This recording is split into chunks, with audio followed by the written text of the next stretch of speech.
talking to him, it does more for me than maybe he even knows.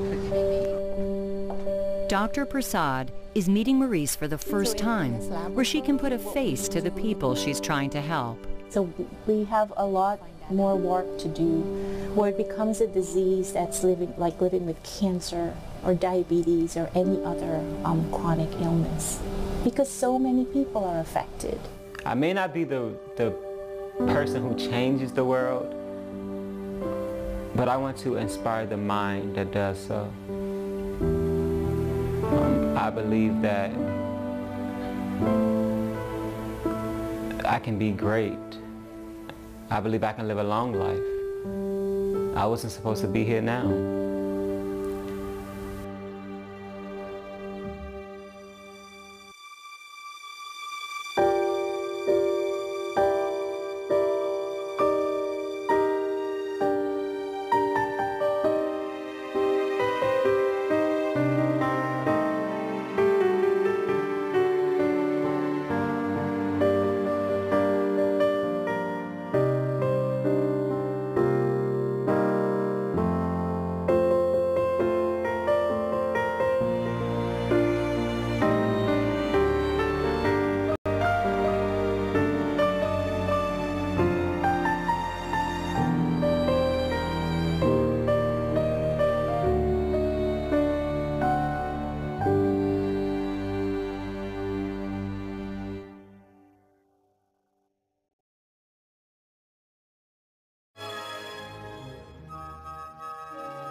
This is Border Crossings. My name is Larry London, and I'll be your host for today's show as we welcome a music star from the 1980s, whose hits include Every Time I Think of You, Change, Back on My Feet Again, and of course, the #1 song, Missing You. John Waite's name might not be easily recognizable, but his smash hits and his unique vocal styling certainly are.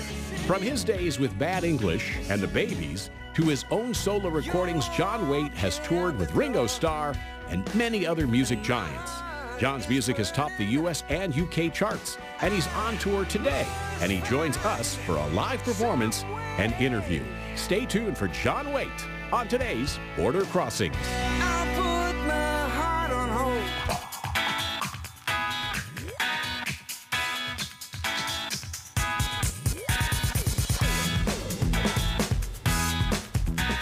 Hi, this is Larry London. Welcome to Border Crossings, and what a great show we've got for you today. I'm very excited myself because I'm a fan of this man and his music over the years, going back as far as the 70s.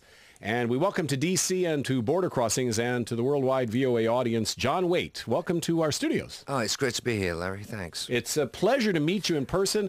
I have been playing your songs with the Babies and with Bad English for many, many years. And so have I. So have you. Probably many more times, I'm sure, than I have. But I love the songs. I love your music. Thanks. I love your sound and everything that you've been putting out. And are you on tour now for a new album? There's a greatest hits called Best. And there's like 12 songs that span the whole career. Mm-hmm. That's just come out, that's in the shops. And we got one called Wooden Heart Volume 2, which is like a retrospective. It's an acoustic anthology. And Missing You's on there, Isn't It Time, some of the really big songs, and then some of the obscure songs from past albums that are acoustic. It's an amalgam of like new cuts and old cuts. But it's a beautiful record. It came out of nowhere. Mm-hmm. It only took a day and a half to record the 6 songs that are on the 12 tracks. And I didn't know what I was doing. I was going in there to cut 4 tracks for an EP, because the Volume 1 was an EP. Mm-hmm. And it became 6 tracks, and then I just added these other tracks in, and it was this album. But it's like, it's Spartan, it's stripped down. Sometimes it's just me and one guitar. A lot of it is just me and one guitar. But it's got something that I didn't expect it to have, and it's really kind of an experience listening to it. It really surprises me. It happens so fast. What's the vibe on the new album? I know you've kind of evolved over your career, and for a while it was rock, and then you did a little bluegrass, and you worked with Alison Krauss. Yeah. So, you know, where's the new sound for these days? Well, no, I started off on the acoustic. You know, I really did. My cousin Michael Deegan is with the Temperance Seven, which is a trad jazz band in England that were big in the 50s and stuff, but he's the banjo player. And when I was a kid, he was a painter who went to art school, but he'd play me Jimmy Rogers songs and Hank Williams and Big Bill Brunsey, and it all came from this national big acoustic guitar with a resonator, and then he would play like acoustic. But I grew up listening to that before I heard rock and roll. So when I look back to the key things that motivate me musically, it's always on the acoustic guitar. Even as far back as the Babies, the best songs were all written on the acoustic. And left to my own devices, I would play like country or folk or Celtic music or blues. But country blues, not so much electric blues like Chicago blues, it'd be Delta, you know? So it all comes from this. And as I got older, especially when I got out of Bad English, when that broke up, I went straight back to the acoustic. It was so natural. I was living in New York City, and the reason for playing the acoustic at that point, other than just I loved it, was that you couldn't make a lot of racket at 2 in the morning. You know, people would knock on the doors and you'd get evicted, you know, so I had the acoustic with me all the time. But it spoke to me, and it always has. And so at this point in my life, when I don't need to sort of do anything other than what I want to do, you know, this is what I'm doing now. It's just gone back to what I loved as a kid. What's the name of the new album? It's called Acoustic Anthology, Wooden Heart Volume 2.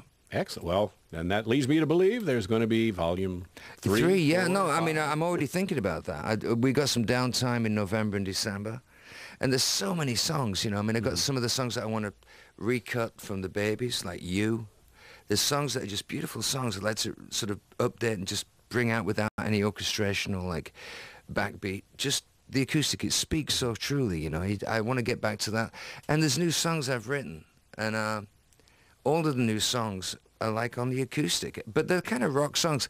It's not like I'm country, but I'm influenced by country. The intention of country is like storytelling, and I've always had that.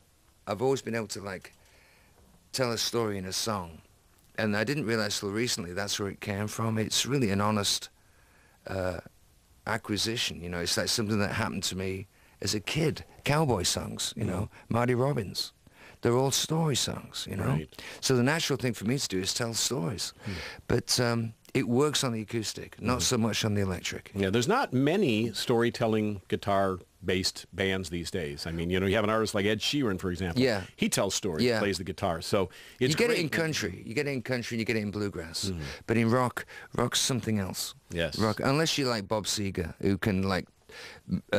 and obviously Bruce Springsteen. Right. There are people that really own Dylan, that. the legends, Bob Dylan, you know, I mean, Dylan's like the, you know, he's Dylan. There's only one Dylan, and he's the boss. We've got John Waite in our studios on tour for album 11. And Is it? I guess you're not counting anymore. No, but I was. I thought it was more like 20, actually. it feels like it, huh? No, it's 20. Oh, wow, it's the solo records. It's 11. But if you put Bad English in there and the That's Babies, true. It's it gets probably to like 20. 20 or 21. Yeah, and It's 40 years, insane. right? 40 yeah, plus more than years. 40 years. I think somebody's trying to make me look good, but I said it's 40 years. It's more like 43 or something, you know? Well, you look great. Oh, thank you. And introduce the guys in the band. Before. On the stool. In the stool? Yeah, we couldn't bring a drum kit. They couldn't fit it in. So we got him on a stool. This is Rondo, Michael Rondo Gillum. He's from New Jersey, and he's been with us for about 10 years.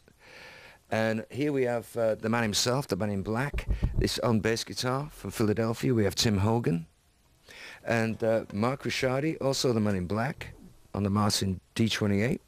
He's from Staten Island. So... it's an East Coast band, really. And with my sort of New York history, it kind of like, it jives, you know, we all sort of get on. Now, what are you going to play for us first? What would you like? Anything you want to play. Okay, we can play, When I See You Smile.